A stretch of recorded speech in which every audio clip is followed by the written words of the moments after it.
here we go.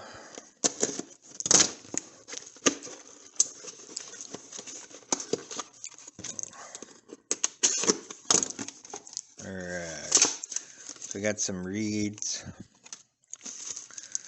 got all the gaskets and shims. They give you spacers so you can 0.25 millimeters step it up to get the alignment correct, because you know these are multi-interchangeable setups here. Alright, we got our jug.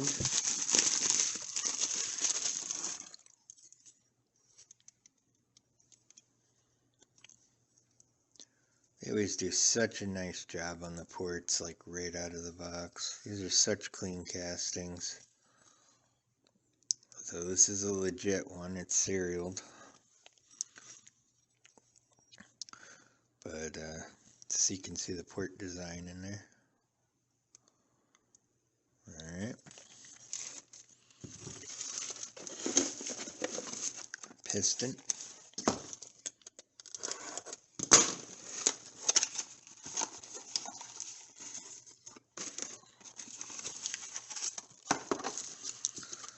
Comes with one ring. Yeah, these are one ring pistons in these kits. Wrist pin clips, wrist pin, 10 millimeter by the way. So that's the piston.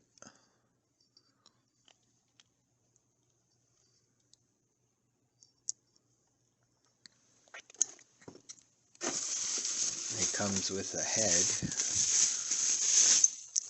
which I see everyone mounting them this way. They actually mount sideways because the way that the engine is mounted on the moped, but they actually mount like that, not like that. But we're not going to be using that anyways. I'm going to put that aside. Ooh, I got a black one to go with my white one now. The official paperwork. Let's see if we can zoom in on it. Hope it comes in clear.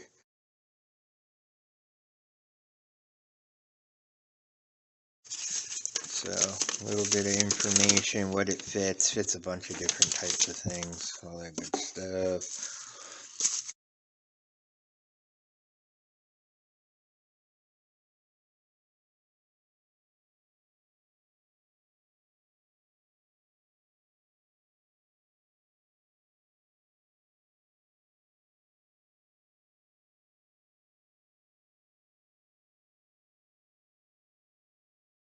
Right, so the Athena Sport and the Athena Stage 6, what the hell is the difference?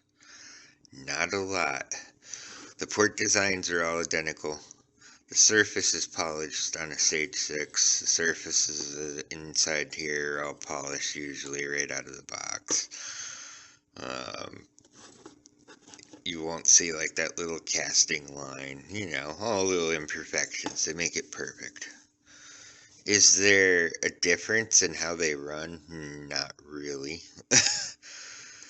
I mean, bragging rights, you got a Stage 6, I guess. Wow. But this will hold pace with the Stage 6 just perfectly fine. Alright, so bear with me a minute. I'm gonna have this thing shock me in a minute probably and change my voice on me while I'm talking, so for my seizures, so give me a minute. But don't drill the freaking holes out on these. Oh, I've seen so many people with broken hearts drilling out the side that's towards your intake. You're gonna hit that port in the inside drilling these out. You can get away with it on the cast iron ones because the ports are moved in a little more. You cannot drill these out. So what you want to do is get yourself some 8 by 6 millimeter thread inserts and put them into the case. You want to get, what I use is a piece of stainless steel stud material. It's just threaded rod. I get them 120 millimeters long. You get 5 on Amazon for like, I don't know, $7. There it goes. It's changing my voice, so sorry about that. And then You put your thread insert into the case, screw them in, put all your stuff on, and put your lock washer and the nut and, you know, whatever you're going to do on your head. So, anyways, just FYI, don't drill these out. It's just a bad day and a big headache for you. There's ways to fix it. It's ugly, but you know, you don't want to do it. If you did drill it out and you screwed it up, I'm gonna tell you the only way I found to fix it is basically to fill this up with RTV from the bottom and push it on, and then squish RTV in the top, then put all your assembly back together and pray to God it seals in between the 2 points. Usually the gaskets alone will help hold it, but the RTV will kind of keep in all the rest of the stuff in there that leaks. So, just, I've seen people do it. I know that happens, and I just wanted to give you a heads up on that, because most people will just drill these out, use a standard, you know, stud. The only problem with the standard studs are too is they're 115 millimeter. You really need that extra 5 to get some meat for the nut to grab, you know, to hold it down. So, gotta remember you're going through a 10 millimeter spacer or an 8 millimeter spacer, depending on which stroke length you have. 38 millimeter uses an 8 millimeter spacer. 40 millimeter uses a 10 millimeter spacer. Alright, so that's a little information too, most don't know. These come with a shim to get it perfect height too for your squish values. So, anyways, I just wanted to give you a little insight on that. Another thing too, you don't have to be all fancy and buy an adapter. Cut a square plate, literally a square plate of aluminum. Use a chop saw. Go get a 1/4 inch piece of aluminum. Get a chop saw, cut it bigger than the whole pattern. You know, basically a rectangle. Drill your holes out, mark them. Drill a hole in the middle with a little hole saw or unibit. Put a G2 reed on it. I just RTV'd mine to it. I find that holds a lot better, the RTV, than just using a gasket. I don't know.